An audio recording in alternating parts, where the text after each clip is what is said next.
Hello, BookTube. I've got a little mail for you here, 3 packages. One is a manila envelope, and then there's 2 boxes, and one of the boxes says Amazon right on it. So it's possible that one of you has misbehaved. But let's see what this first one is. Oh no, this first one is weirdly packed.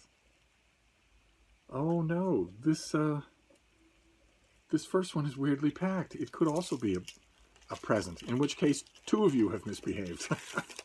Oh no. What have we got here?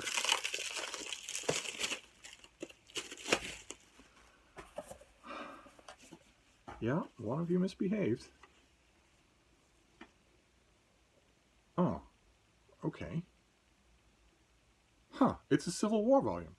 I wonder if it was Bill Rittenberger misbehaved. No, but he would tell me. He wouldn't do this. Okay, interesting. This is, the title of it is The Confederate Approach on Harrisburg. The Gettysburg Campaign's northernmost reaches. Yeah, Harrisburg was the farthest north that they got. And there are brave soldiers marching in front of the ladies, in front of the civilians. The Civil War Sesquicentennial Series by the History Press. This is by Cooper Wingert. Huh. So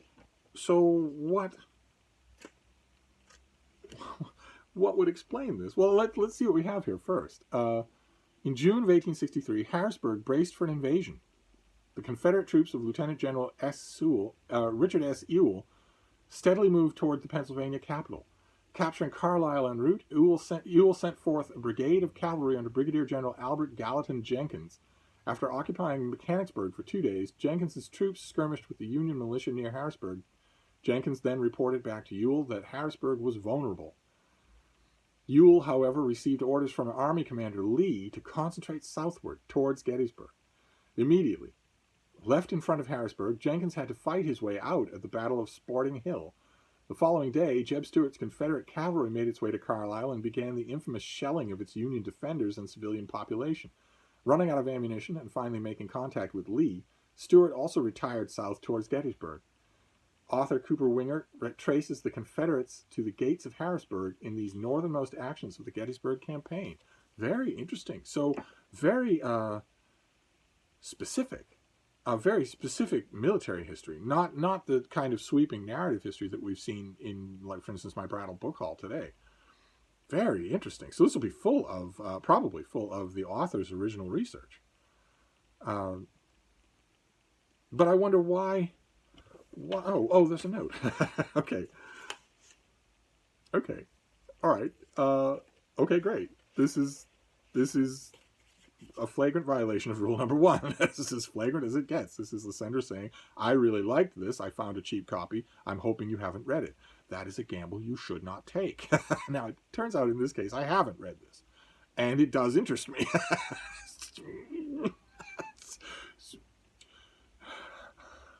So I'm going to read this, and I'm incredibly grateful for the person who sent this. I'm incredibly grateful. This is a book that I haven't read, and it comes recommended by you. You personally read it and liked it.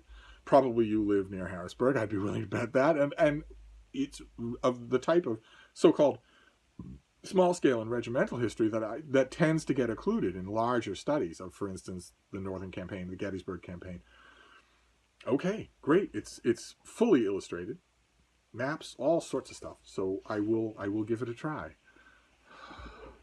But it's still a violation of rule number 1, because I could easily have had this. I could easily have read it already. It didn't happen in this case, so it won't happen. So what have we got here? What is this next one? Oh, gross. It's an invoice. Oh, fantastic. Okay. No, this is from the publisher. Great. This is from Oxford University Press. This is Robert Darnton, great historian of books and literacy. And this is Pirating and Publishing, the Book Trade in the Age of Enlightenment.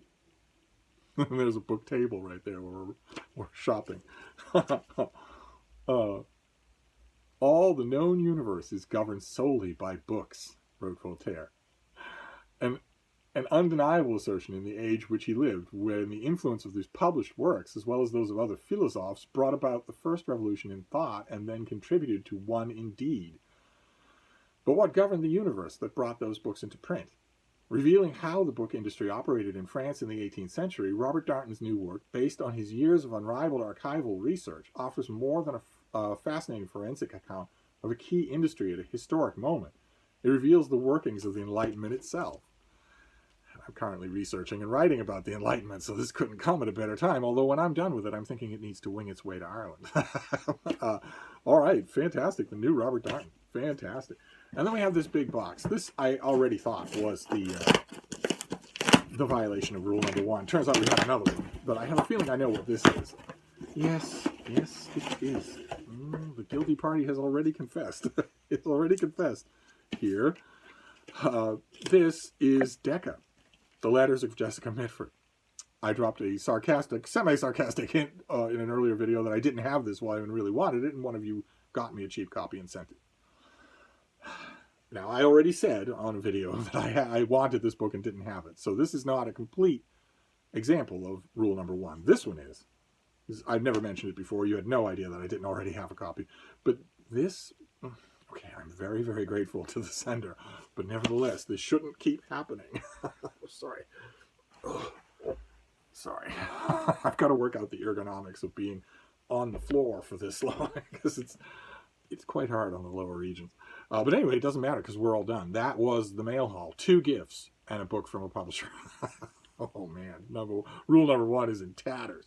So we have The Confederate Approach on Harrisburg, a Civil War volume that's fantastic.